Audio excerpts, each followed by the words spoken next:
Vrindavan Mahimamrita. Oh, Sri Vrindavan, I am now very fortunate. I have become the object of your invaluable mercy. You have given me permission to reside within your boundaries, a permission that is prayed for by Lord Brahma, Shukadeva Goswami, Sanat Kumar, and others. This greatest of gifts gives me hope that someday I will directly serve the splendid, charming, eternally youthful, amorous, fair, and dark divine couple, Radha Shyam. O Sri Vrindavan, you are more affectionate than millions of mothers. Your supremely wonderful transcendental glories are forever recalled by Lakshmi, Shiva, and a host of great souls. Yes, it's true that you have now appeared before my eyes, and you have granted me Brajavas, which is sought by the most advanced devotees. But why do you now hesitate to allow me to serve the Rasik Janas that live within your boundaries?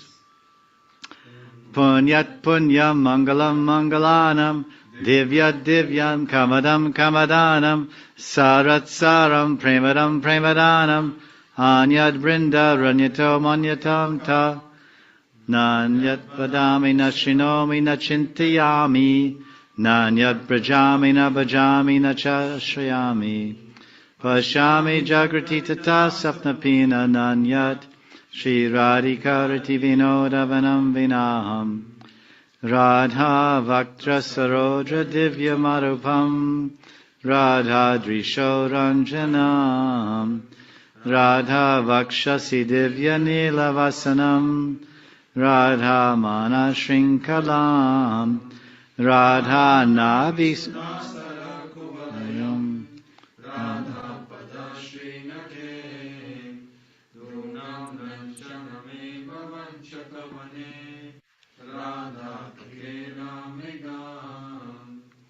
Madhura Madhura Nana Pushpa Saurabhya Labhyam Madhura Madhura Bringa Shreni Jankara Ramyam Madhura Madhura Gayat Kokilam Shari Kirir Madhura Madhura Gushta Pranabandhu Parvandam Madhura Madhura Radha Kinkari Klipta Shayam Madhura Madhura Radha Krishna Keli Nikunjam Madhura Madhura Tat Premon Mandadali Brindam Madhura Madhura Brinda Ranyam Eva Shritosmi Jayati Jayati Radha Prema Sare Ragada Jayati Jayati Krishnas Tadrasa Paratrishna Jayati Jayati Brindam Satsakinam Dvayakyam Jayati Jayati Brinda Kananam Tatsadama Namostu Vrindavana Sundarabhyam Namostu Vrindavana Vibramabhyam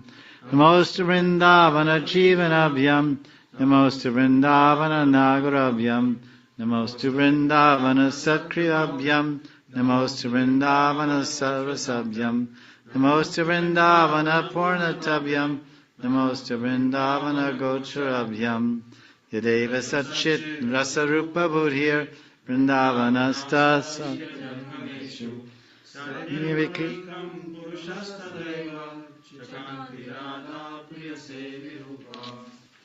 I'll read a translation, one prayer in the front, 316. Hey sadhakas, hanker after Sham, who is a clever bumblebee, hovering around the lotus flower of Radhika's sweet mouth. Sham is the black mascara bordering Kishori's lotus eyes, and Sham is the splendid blue chunari or veil covering Radha's breasts. Sham is the chain binding Radha's heart. Sham is the blue lotus growing the nectar of Radha's navel. Sham is the deer mark on the moons of Rasheshwari's effulgent toenails. And when you look at the moon, Radharani's toenails are like a row of moons. So when you look at the moon, it says that it looks like the mark of a deer on it. There's like a black part of the spot of the moon. And the Vedas, the Buddhists say it's a rabbit. Looks like the side view of a rabbit, but in the Indian literature they say it's a rabbit standing on the side with two ears like this. No, what did I say? Deer, a deer with two horns. So that in other words, that there's some dark. The moon is white, and there's some black mark, kalanka, some dark mark. But all that dark mark, that whole spot together looks like a deer. So Radharani's nails, fingernails or toenails are like a glowing white moon glistening, but there's a black mark there, and the black mark is Sham. Sham is reflected in her toenails. So now that's Prabhupada Saraswati's poetry and some of our invocation prayers. Now we're in chapter 7, starting new Sattaka 7, more glories of Vrindavan, kaleidoscope glories of Vrindavan. If you're not living in Vrindavan, by hearing these classes, you may be encouraged to come to Vrindavan, visit Vrindavan, or move to Vrindavan. If you're already living here, then you'll appreciate, or it'll increase your appreciation of the place that we're trying to enter into. Because this is the real Vrindavan, we may be in kind of a facsimile of Vrindavan. Text 38, 240. Yad bhasa sakalam vibhati chirat asid dvaityam yad apyad bhuta premananda maharaseka jaladir bindur lavena priyam yad satam anusatva yogi sakalam yan madhuri vaibhava ascharyanam anumatra patram akilam vrindavanam tanu numa. Let us glorify Vrindavan, from the splendor of which everything is manifest, which delights the spiritual material worlds with a drop from the nectar ocean of wonderful bliss of pure love, from the existence of which all existence follows, and the wonders of the glory and sweetness of which the entire world contains only a fragment.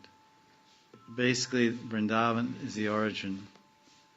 Anything wonderful, beautiful, effulgent in this world, it originates with Vrindavan. Because that's the topmost center of the spiritual world, Vrindavan. So that's the origin of everything. There's a part of Garga Samhita where Radharani is praying to Krishna, and she's mentioning all the different Purushas, and she's saying, when you become Vishnu, she's glorifying Krishna. When you become Vishnu, I become Lakshmi. When you become Varaha, I become Bhumi. When you become this, I become that. When you become the Adityas, I become this. And all the expansions of Krishna and the male forms throughout the universe of various avatars and incarnations, and Radharani is the counterpart. When you become Atri or whatever, she's the counterpart. When you become Shiva, I become Parvati, and like this. So Radharani is Radha and Krishna. This basic point is, as Radha and Krishna are the origin of all personal expressions of the Lord and His Shakti, then the Vrindavan is the original form of all places, of all existence. The Sandhini potency of Vrindavan, which is Balaram's form, expands throughout the universe. Wherever you find something existing, that's just a spark of the original existence of Vrindavan. And that's what's being said here in text 38. The effulgence, this translation says, I offer my humble obeisances to Sri Vrindavan, by whose effulgence both products of matter and spirit are illuminated. So we generally consider that the objects of this world are illuminated by the sun in the day and the moon in the night. But the original sun is Vrindavan. Krishna Surya Sama Maya Andhakara. The Krishna Surya, Krishna's sun. So the effulgence, once Prabhupada was explaining, I don't know how the scientists would take it, he said that the effulgence, of course, the center of Krishna is Vrindavan, he's centered there. And the Jyoti of Krishna lights up the whole spiritual world. The Brahma Jyoti is the effulgence of Krishna's body. Prabhupada explained that the Brahma Jyoti is reflected in the sun. This is simply reflecting the light of the Brahma Jyoti. The scientists don't so much like that idea. They like to say that every second there's millions of atomic bombs going off or something. Prabhupada says the moon is cooling because it's covered. The moon is covered with gems, and it's reflecting the light of the sun. But there's a let's see, like a dry ice atmosphere around the moon, like a ice layer around the moon, like a halo around the moon. So when the sun hits the moon, the jeweled surface of the moon, it reflects off those jewels. Then when it passes through comes back towards us, but through that ice layer, then it gives that cooling effect of the moon rays. I heard Prabhupada explain like this. Very interesting. The moon is covered with jewels. Because you've heard of pearls, no? That's the stone of the moon. But how is it? There's no oceans on the moon. Or are there? I don't know. It says if you pass away in the dark time of the month, dark time of the year, then you go to the moon, Dakshinarayan. If you're very pious, you go from the earth planet to the moon. Moon is very near the earth. And you go there, enjoy heavenly delights, and take birth again in the earth. That's it. Then if you pass your body in the light time of the year, that's mentioned in the Gita, and the, what do you call it, the Uttarayana, then you go to the sun planet and get purified. Anyways, we'll probably come back here and to the earth planet. Bhaktisiddhanta Saraswati said it takes 3 births. If you're chanting 64 rounds a day, you'll pass one life in Aparad Nam. Then after that, next life you'll struggle and get to Namabhas. Then the 3rd life you'll chant Shuddhanam. Of course, we can only hope that this is our 3rd life. That's the good news.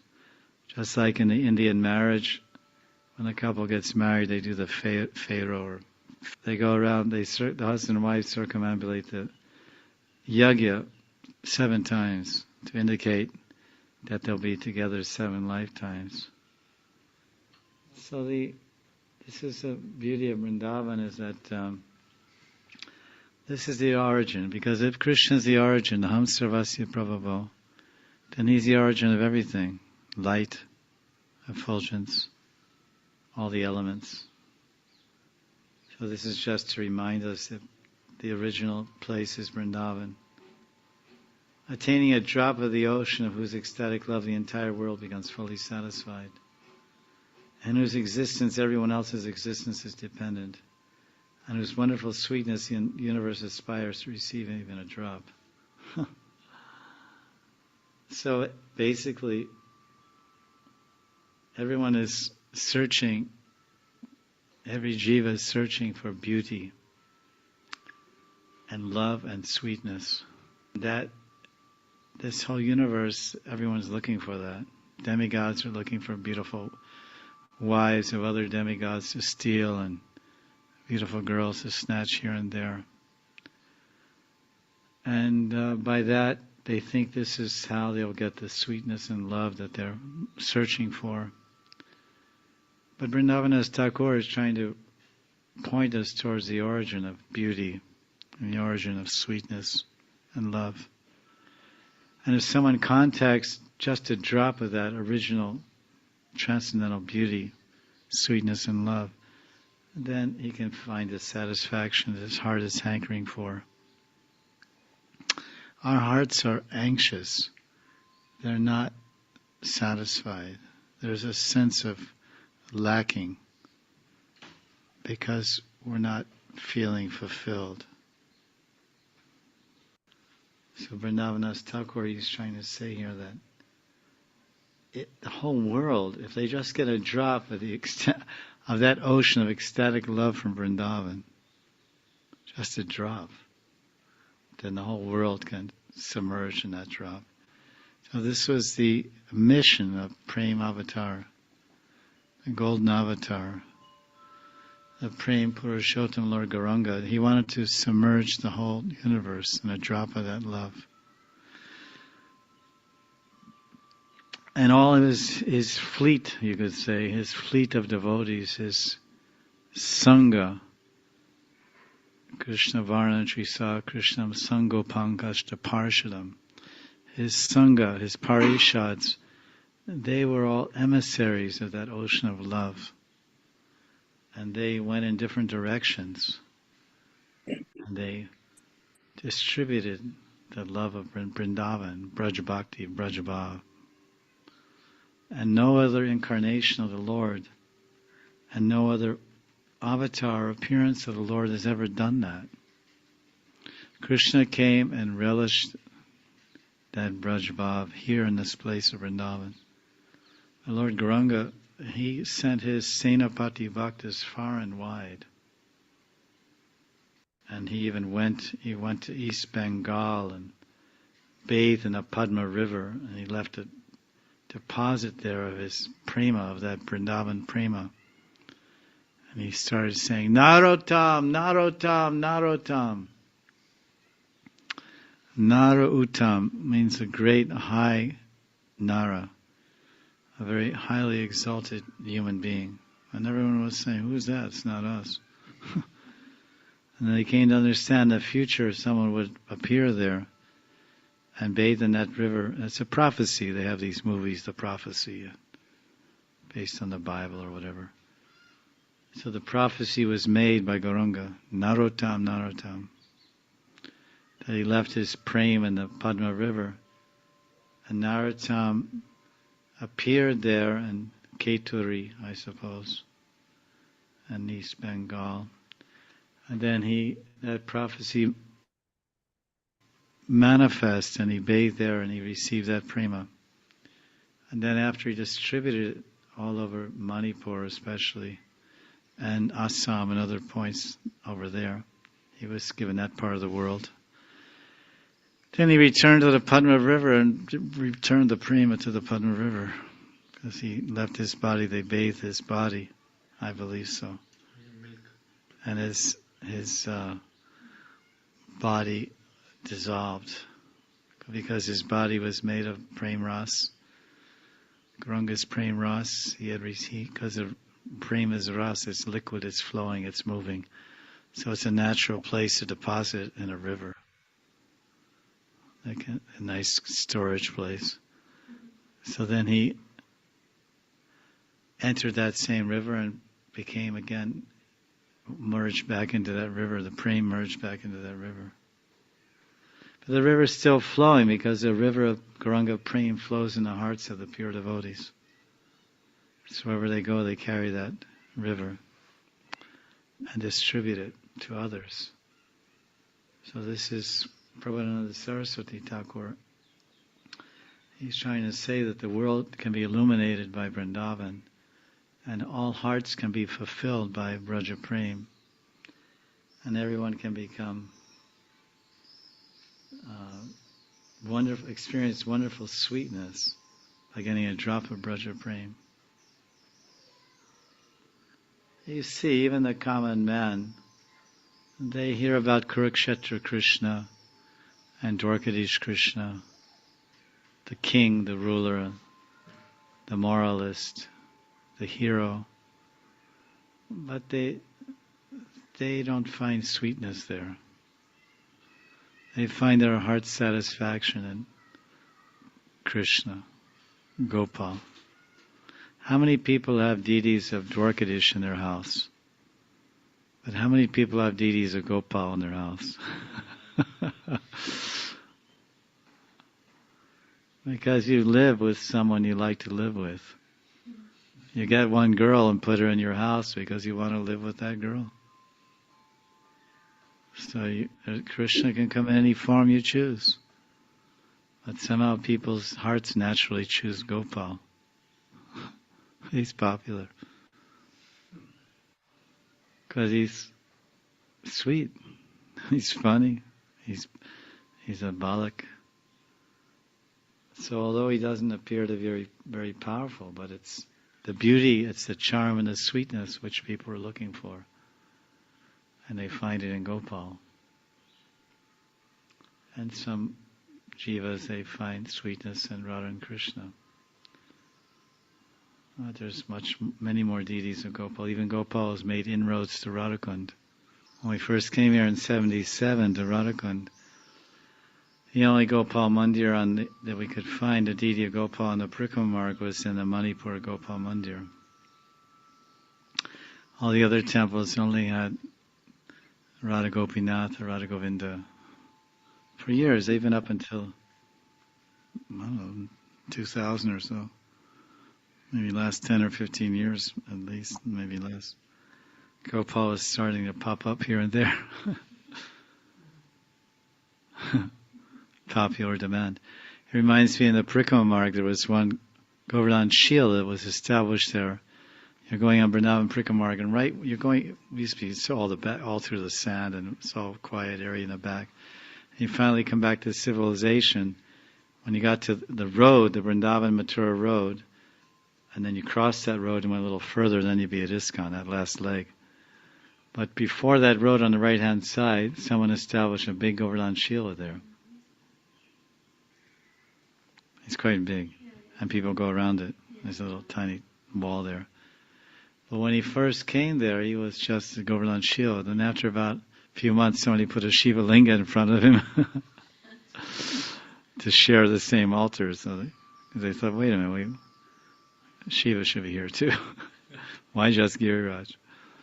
And I think somebody else added a Hanuman there too.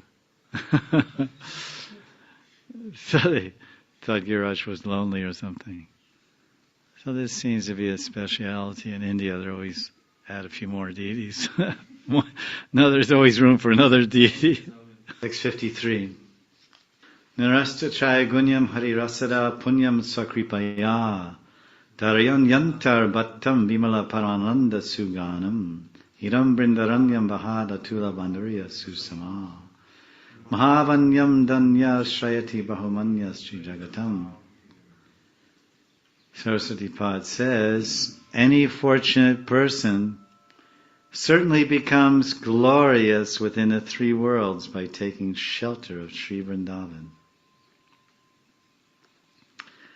which is beyond the three modes of material nature. Vrindavan bestows ecstatic love for Krishna. And Vrindavan is most auspicious. Vrindavan has manifested in this world of her own sweet will, and which is the unique, and Vrindavan is the unique, ecstatic, sanctified forest. Unique, ecstatic, sanctified forest. That's Vrindavan.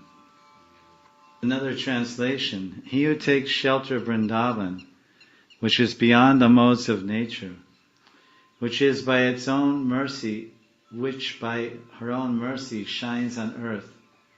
Vrindavan generously gives the nectar of pure love for Lord Hari. And Vrindavan is filled with splendid bliss and flooded with unequaled sweetness. And Vrindavan is honored in the three worlds. Because the three worlds means Bhur Bhuva Swa. And those worlds are ruled by various demigods. And they come down here, they worship Vrindavan. The Lord of the higher world, the highest world is Satyaloka, Brahma, Bhur Swa, and go to the highest plane. Because Bhur Swa, then above that, Bhur Swa, that's the plane of this, of the demigods, Indra, Chandra. But then beyond that, you have Janalok, Maharlok, Tapalok, Satyalok. And those, Satyalok is the highest.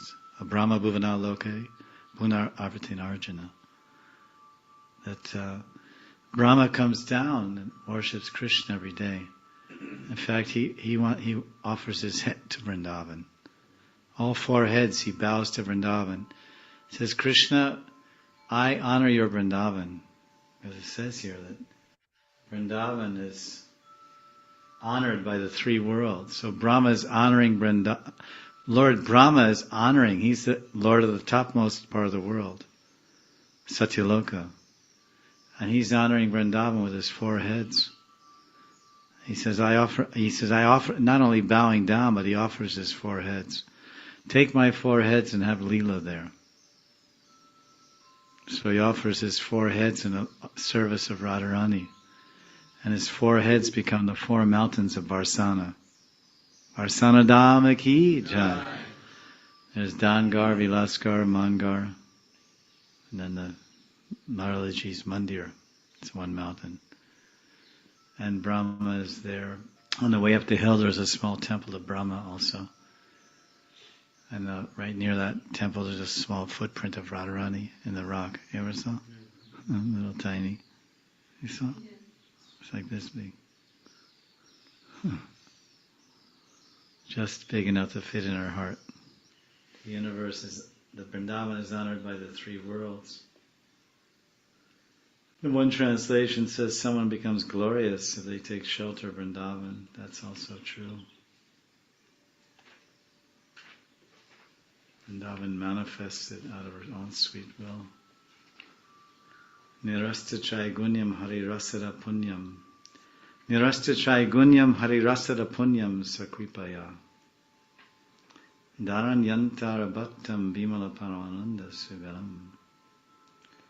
Vrindaranyam Atul Madhurya Sushama. Mahavanyam Danya Shayati Bahumanyas Jagatam. He who takes shelter of Vrindavan, which is beyond the modes of nature, by which its own mercy shines on the earth. Vrindavan generously gives the nectar of pure love for Lord Hari. So this is her mercy, but one becomes pious, punyam, and pure also by living here. That's why we so much encourage everyone. Somehow or other, just stay here. Text 56. Now we'll study text 56 through 66. Uchava chaviganita brahmanandavali manditam trigunam prakritim tirtva jadadukantaratmikam aparavara vistaram ekamananda sagaram swaprakasha mahaswacha jyoti rupam param param. All glories to the unlimited, unfathomable ocean of transcendental amorous pastimes, which is situated beyond the 3 modes of material nature, found in the innumerable universes that are filled with material universes of miseries. That unfathomable ocean of transcendental amorous pastimes known as Vrindavan is self-effulgent, pure, and without any tinge of contamination. Jada Dukantaran. Jada. That's the material world, no? Jada Dukkha. Amrit Atmikam. Filled with misery. These universes. Inside these universes, so much dukkha. Aparavara Vistaram Ekamananda Sagaram Swaprakash Mahaswacha Jyoti Rupam Paramparam. Beyond the world of the 3 modes of nature,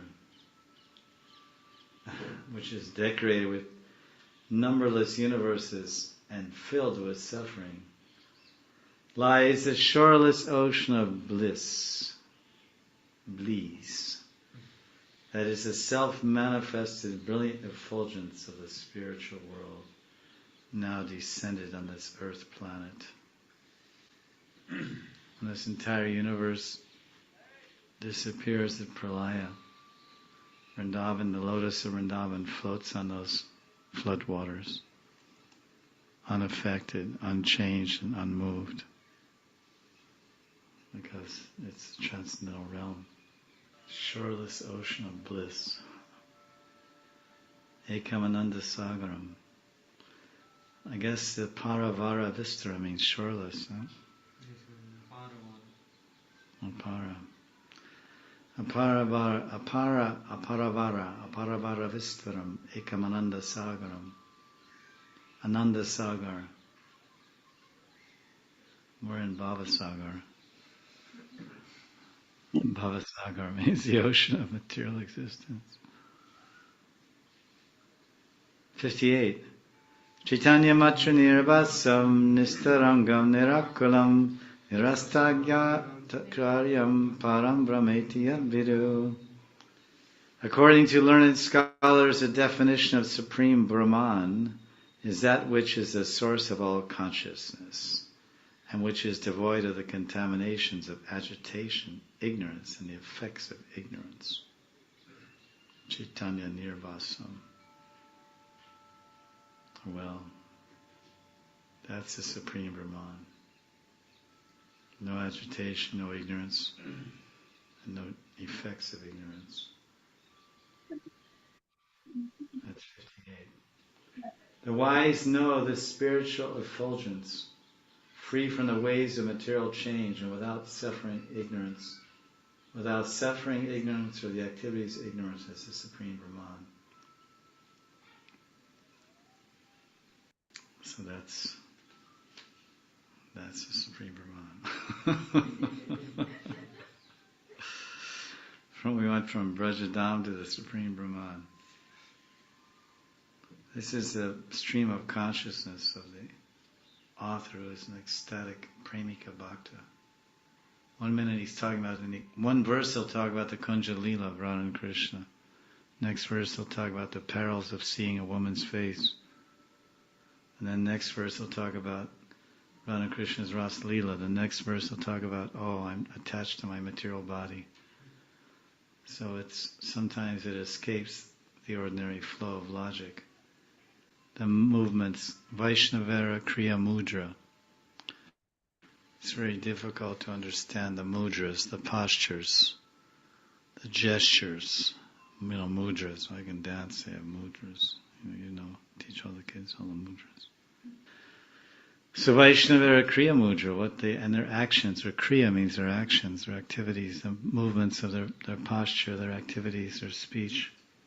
Their line of thinking it escapes the ordinary person completely, and even the devotee the neophyte devotee cannot approach the level of consciousness or activity of the advanced devotee. You have stories in the Bhagavatam where Parvati is sitting on the naked lap of Shiva, Param Vaishnav Shiva, Mahajan, he's a Mahajan. Swayambhur Narada Shambhu, Pralado Janako Bhishmo, Prilo Janaka Bhishmo, Balirvaya Sakirvayam. In the sixth canto of Bhagavatam, Yamaraj is preaching to the Yamaduts about who are the great acharyas of Vedic wisdom, and he includes himself last in the list. Vayam, me too. He says Swayambhuva Manu, Narada Muni, and Lord Shankarshan Shiva. So sometimes we find in the sixth canto of Bhagavatam, Parvati she's sitting on the naked lap of Shiva, and Shiva is discoursing on Harikatha, celibacy. And he's giving a discourse on celibacy to the rishis, and they're appreciating very much.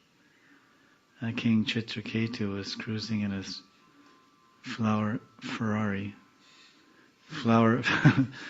airplane Ferrari, and he kind of snickered at that. He mildly laughed, and Lord Shiva didn't mind because he's a great bhakta of Lord Vishnu, as is Lord Shiva. He's basically a godbrother of Shiva.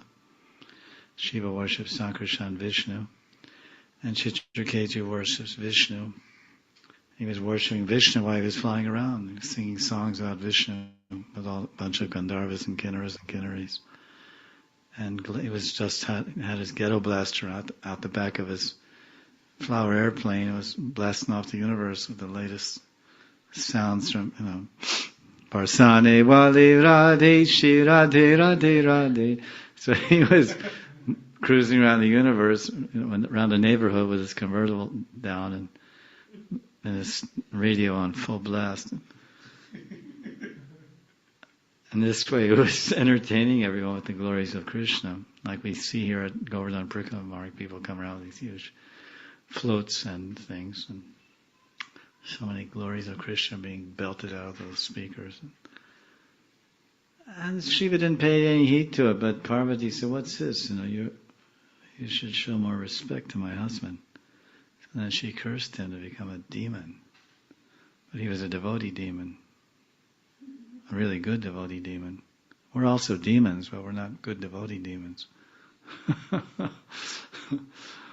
Vritrasura is the hero of the sixth canto.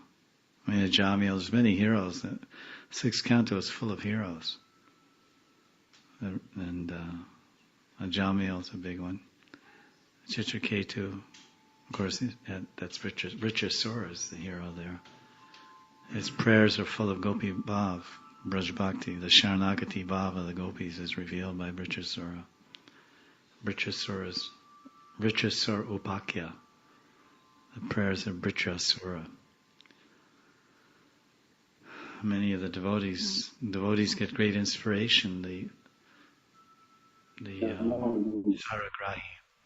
Saragrahi Vaishnavas seeking the essence of love, prema, they get great inspiration from the prayers of Vritrasura in the sixth canto, and there are wonderful purports there by Vishwanath and other acharyas. So this is the thing. So now text 59. Taranta Paramashcharyam Jyotir Aisham Vichintaya Travaniya Mahananda Sandrabdim Ati Nirmalam.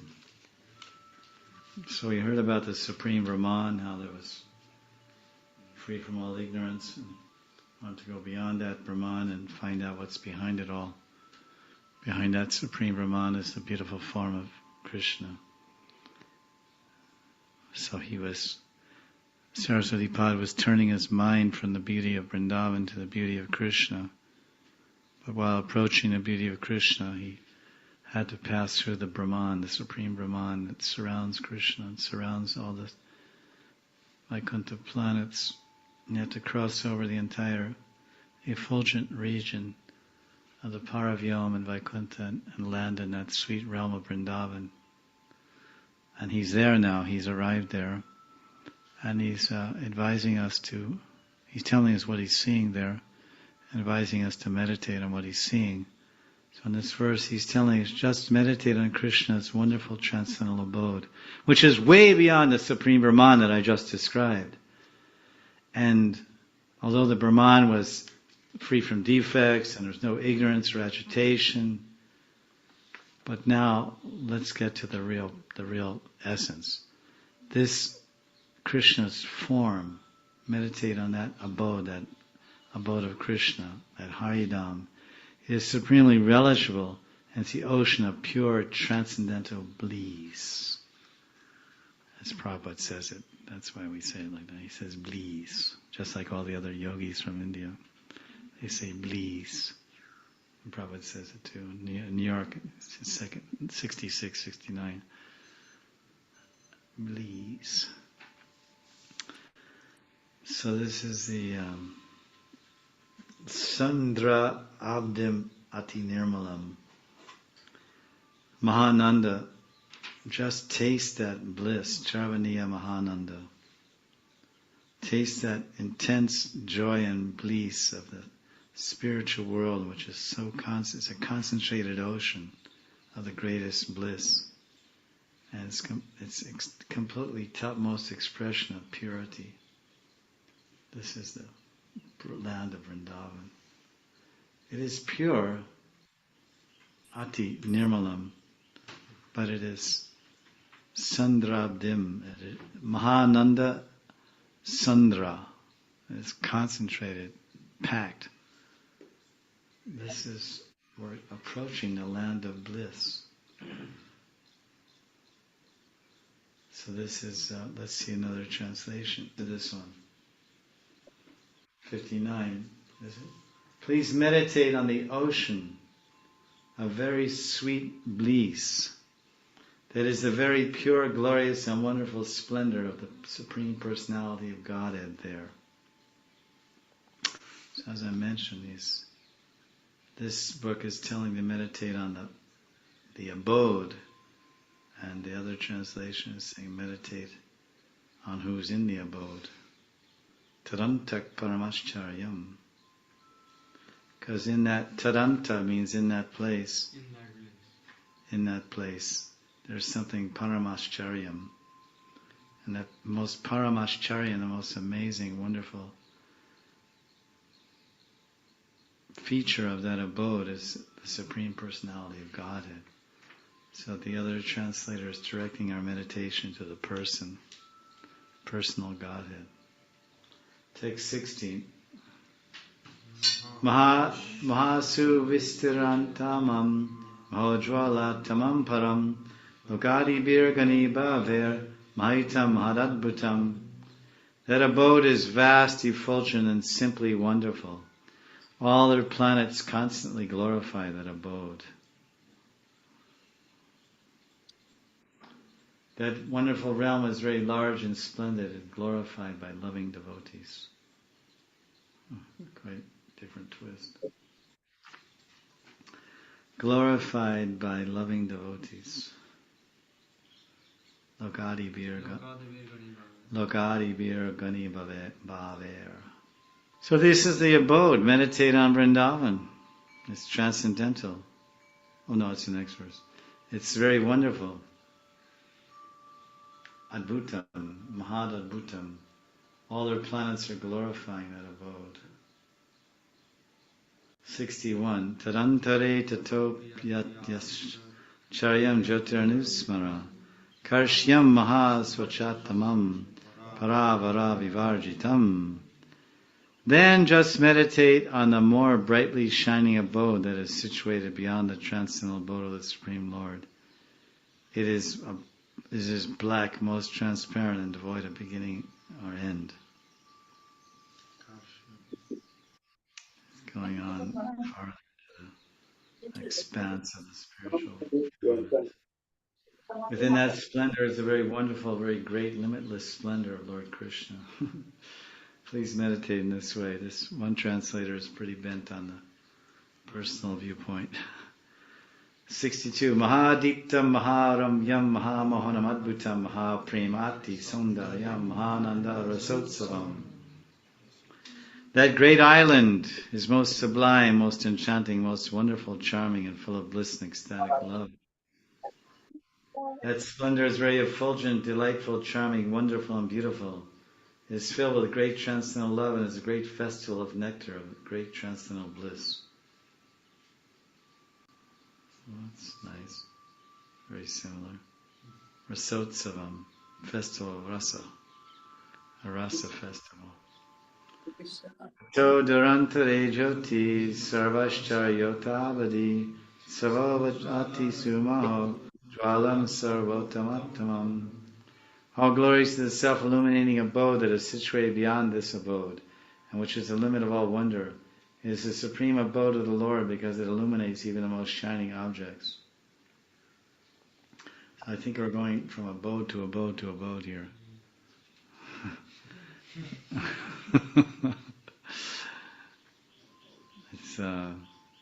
It's like Gopakumar in Brihad Bhagavatamrita. He's going from one planet to another planet, from one level to another level. From Ayodhya to Dwarka, from Dwarka to Vrindavan to Puri. So the author is taking us up and away, as they say. Different realms. Are you ready? We're getting closer. All glories to that self-illuminating abode that is beyond this abode, and which is the limit of all wonder. In other words, so far we've been describing the Vaikuntha realm, and which is so wonderful and enchanting and this and that, all that. It is the supreme abode of the Lord because it illuminates even the most shining objects. Deep within that splendid world is the most wonderful, splendid, and exalted realm. The suspense is building. Dun-dun-dun, dun-dun-dun, dun-dun-dun. Where are we going? We're traveling at light years per second. We're going to this abode and that abode. Oh, this one's wonderful, it's ecstatic, it's full of love. No, keep going. Lord Chaitanya told Ramananda Roy, don't stop with Varnashram Dharma, and don't stop with Karma Samarpanam, and don't stop with Karma Mishra Bhakti, and don't stop with Gyan Mishra Bhakti, and don't stop with Dasya Bhakti, and don't stop with Sakya Bhakti, and don't stop with Vatsalya Bhakti, and don't stop. And then he got to Prem Vivarta, then he said, stop. That's enough. So we're going on. Hang on to fasten your seatbelts. 64. Mahavaimalya Simanta Parananda Pravedu Krishna Prema Rasardinam Charama Paramodaya. This is like a wild mouse ride in the fun park. It's going higher and higher and higher. It's like when Krishna swings with Radharani. She just wants to swing slow and peacefully, listen to the trees, leaves in the trees fluttering. And Krishna is very mischievous. So he's pushing off with his feet and he signals to the gopis. Manjari's pushing him from the front and back, faster, faster, and he's pushing off with his feet. They're going faster and faster, and Radharani's becoming frightened, and they're going higher and higher. They go so high that their backs are touching the branches of the tree, and finally what happens is the swing goes higher and higher and higher, and finally it swings all the way around, 360 degrees, it makes a complete circle, and Radha and Krishna fly out to swing, and Krishna lands on his feet just like a cat in the Shringadev. You know, cats, if you flip them up in the air, they always land on their feet. So Krishna jumps off just flies off to the swing like some acrobat out of a movie, and lands on his feet, and then Radharani comes down. And Krishna grabs her in a tight embrace. So we're traveling through these universes, but we're getting to the point. That abode is the limit of all purity, all transcendental happiness, and the wealth of transcendental mellows of ecstatic love for Krishna. Krishna Prema Rasardinam. That was 64. And that splendid realm is the ultimate limit of purity, the ultimate limit of transcendental bliss, the ultimate limit of transcendental opulences that are nectarine mellows of spiritual love for Lord Krishna. So Leela, I told you, is going on in that abode which we're approaching. Kamanya rasamatre jat sparsha nitya vivarjitam mahashuddha kamabija rajatmat unmadam rasam. Vrindavan is completely aloof from any touch of mellow other than the mellow of eternal conjugal love. There you have it. Yeah, we're explaining. Only Shringar Ras. Kamanyam Ras, Kamaras, Kamanuga Bhakti. Kamanuga Bhakti of the Sakis. Kamanya Rasamatre Yat Sparsha Nitya Vivarjidam. For time immemorial, nothing else touches that land of Vrindavan. Because of this Mahashuddha, the greatest expression, the most pure and highest, topmost pure expression of the Kama Bij, the seed of desire, the seed of love, is expressed there in that realm, not in Vaikuntha. Kama Bij is also in Vaikuntha. Kling, Kama Bij. It can't even touch. Nothing touches there. Raj Atmat Yun Madam Rasam. Vrindavan is the most sanctified personification of Kama Bij, and therefore overwhelmingly ecstatic. Unmad Rasam. The Kama Bij expresses it, the seed of conjugal love. The seed of desire expresses itself there in Vrindavan to the level of Mahabhav, Unmad, Divyonmad Mahabhav. Unmad Rasam, not possible anywhere in the other realms of Vaikuntha that we just traveled over. And not even possible in Dwarka. There's only a touch of Rudha Bhav, when the queens are in separation from Krishna, and they're crying out. It's called the Mahishi Gita, chapter 90 of the 10th canto. There's a touch of Rudha Bhav, but not Adi Rudha. There's some touch of Mahabhav, but just hardly anything. That's Dwarka. Vaikuntha, forget it. Only 2.5 rasas there. Shanta Das and half of Madhurya. There's no question of feeling separation in regular marriage. Only in Parakya. Half of Madhurya Ras is there in Vaikuntha. Swakya. Lakshmi is lawfully, legally married to Narayan. He's always there, she's always there. Soham. Humdrum, soham. But there's that thrill, that suspense, that possibility of meeting or not meeting, or that separation, or the fleeting moments of meeting, or extended meetings, or it's not there, only in Parakya Ras, Parakya Bhav. So therefore this Mahabhav is a feature of this viraha, separation. Not possible even in Dwarka. In a true form. Vishwanath Chakravarti comments in Sartadarshi in 90th chapter, he calls it Rudha Bhav. It's the verse is that also in Sanskrit, Vyasudev.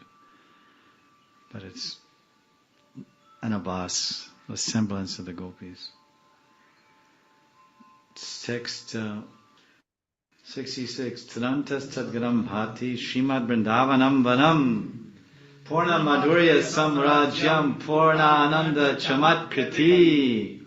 We've made it. We almost got stuck in those other great islands of bliss and purity. Those planetary islands floating in the Paravyom, vast. Paravyom, Prabhupada translated Paravyom as what? Spiritual sky. Going back, Godhead. Going back home. Back to the spiritual sky. And we had an incense company. And when I was in LA, there was an incense company in Culver City called Spiritual Sky Incense. And we used to sell those in the parking lots. Night Queen was purple in color, was one of the flavors. Strawberry, Night Queen, jasmine, vanilla. We used to have a bag full of Bhagavatams and incense. Want some incense? And people would say, what is it? They were so out of it in those days, in the 70s. And we say it's a car freshener. Because they had these little cardboard things that smell like pine cones. A little cardboard thing dipped in pine needles or something, pine oil. So people put it in their car because they smoke in the car and it stinks and this and that.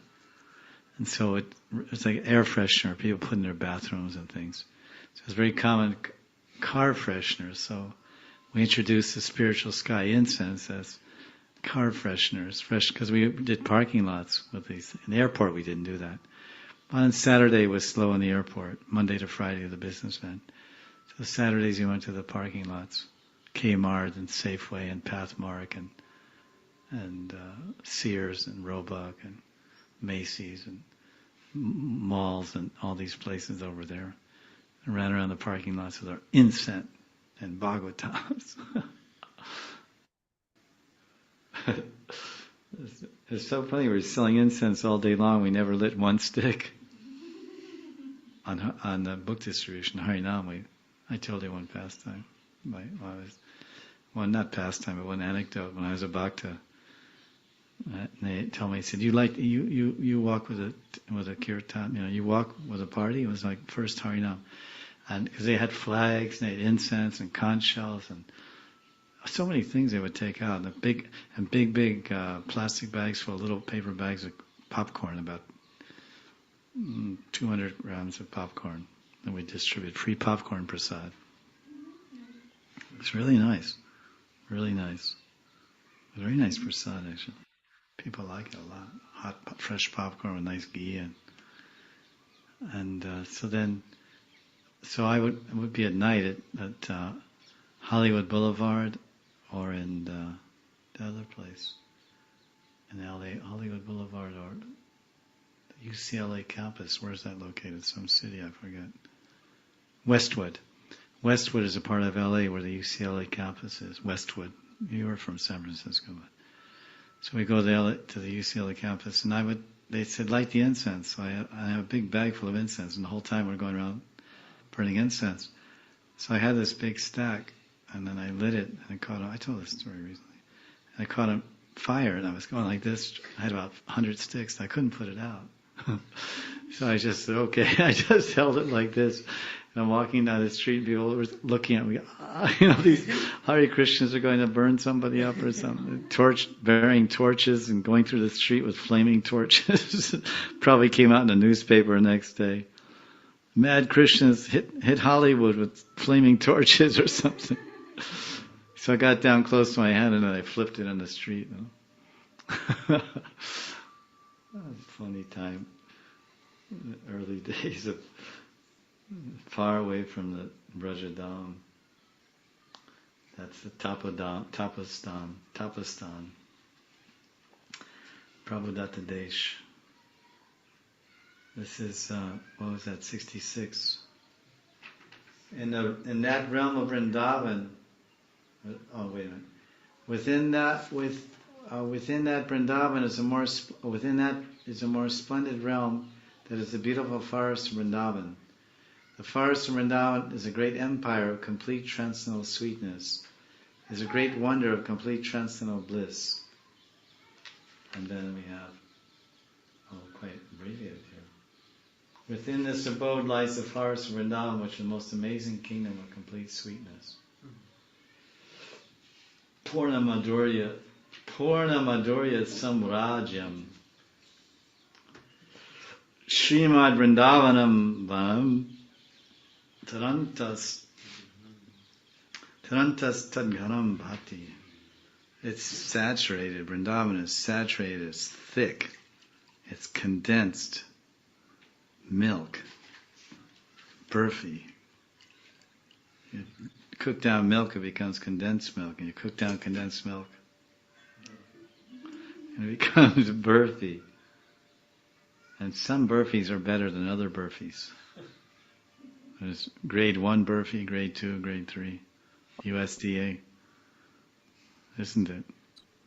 One of the most world's famous burfis was at Bhaktivedanta Manor. Their name is deities, Radha Gokulananda's Mahaprasad.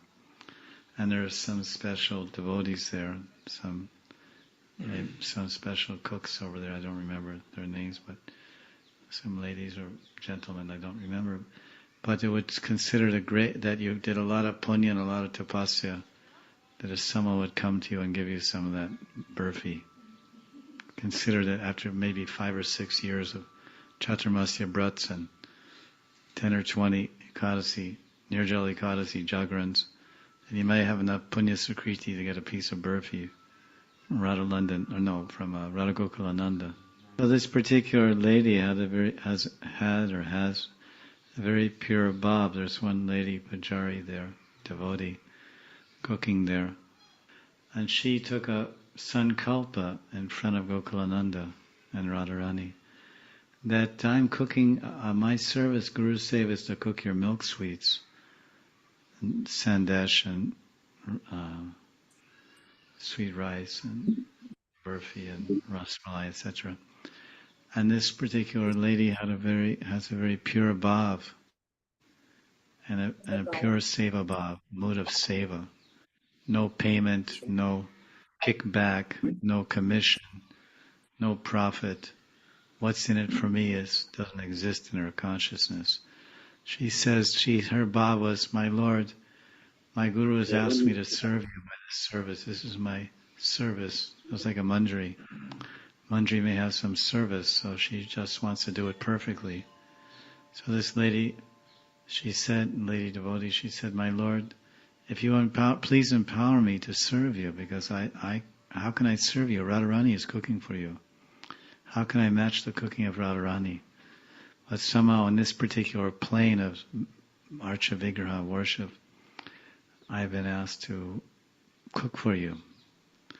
So please empower me to cook beautifully and nicely so you'll be truly pleased. And I promise you that I won't eat any of this Mahaprasadam. I won't taste any of it and derive any pleasure or satisfaction for my own senses, but just make it come out wonderful and pleasing. I suppose she is begging Radharani because everything goes through Radharani's hand.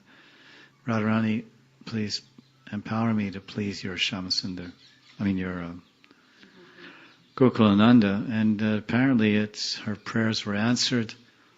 The sincerity of her heart was accepted by the Lord. And it's been resoundingly proven by the universal acceptance and approval of all the Vaishnavas. If every Vaishnava approves of what you're doing, then you must be doing something right. But in some cases, some may approve and some may disapprove. When there's universal acceptance, then that's the best. Not always possible in this age of difference. But somehow this Burfi has become the world's famous standard of excellence. So we can only... anyway, that's Vrindavan. That consciousness of that devotee, that's Vrindavan consciousness. And that's what we're reading about, this text 66. It says that that forest in Vrindavan is a great empire. You see that in the translation, Samrajyam. Samrajyam. It's a great empire of the most perfect sweetness, the most perfect nectar, and a host of all fortunate trees, vines, birds, deer, and other creatures. So what makes Vrindavan sweet is that Madhurya Purushottam Krishna and all the Madhurya Bhaktas that are fully and totally dedicated to the pleasure of Krishna. So that makes Vrindavan so supremely sweet. It's called Samartha Rati. The gopis have Samartha Rati. They don't want any kickback. But the queens of Dwarka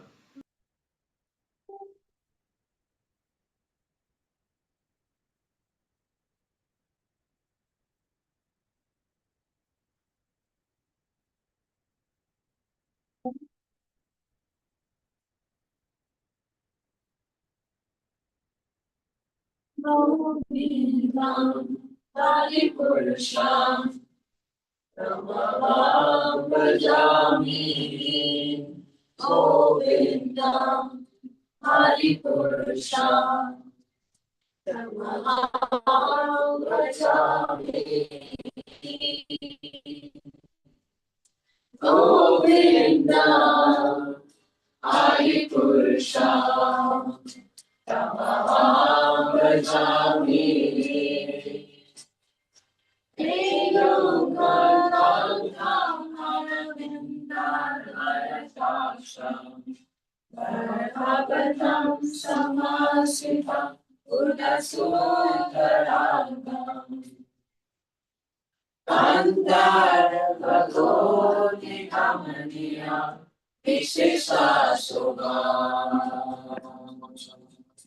Govindam Hari Purusham Tamaham Bhajami Govindam Hari Purusham Tamaham Bhajami Govindam Hari Purusham Tamaham Bhajami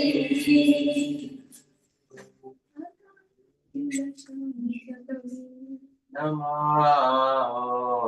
Vishnu Padam Aditya Shashanim Kriya Vriti Mante Dashanti Mante Kalamne Tiram Tadante Anandavachimaya sadhu jaya vigrahasya govinda adipurusha Tamaham bhajami govinda adipurusha Tamaham bhajami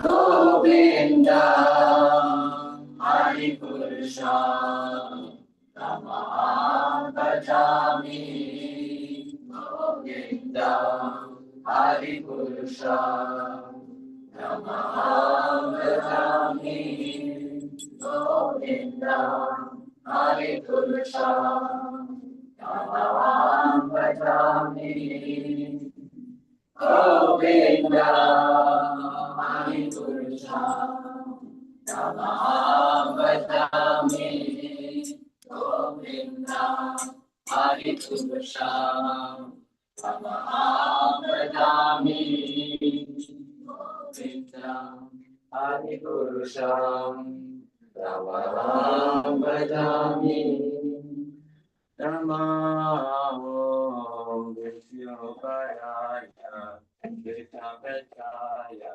Bhutantare Vimate Bhakti Dhira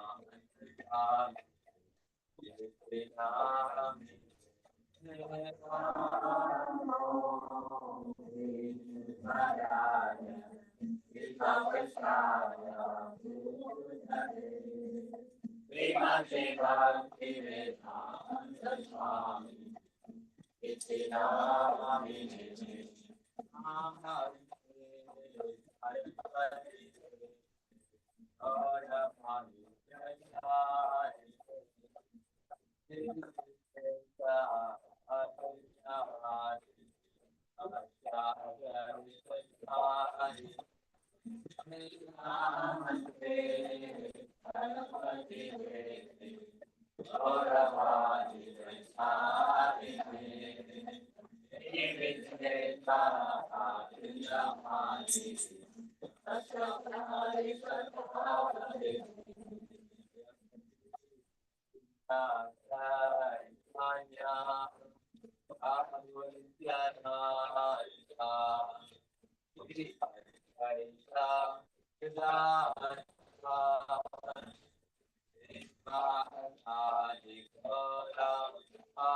Jayate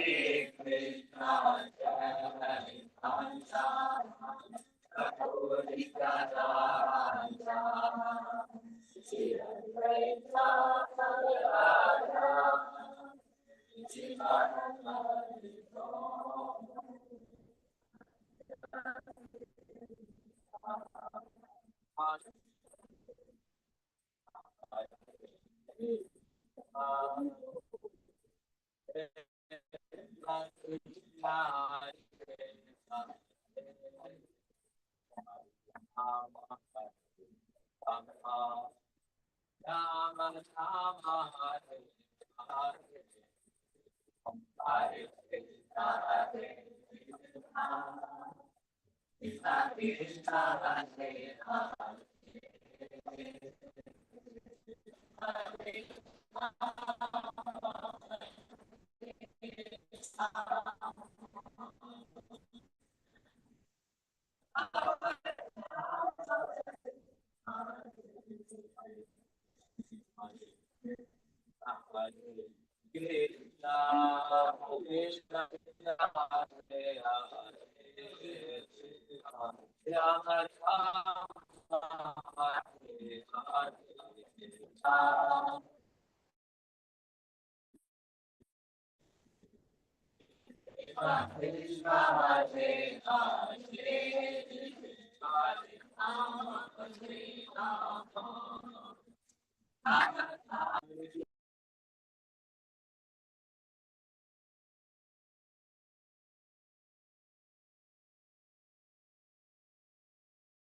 Hare Krishna, thank you all very much for your delicious prasad. Thank you. See you in the class. Hari Hari Go.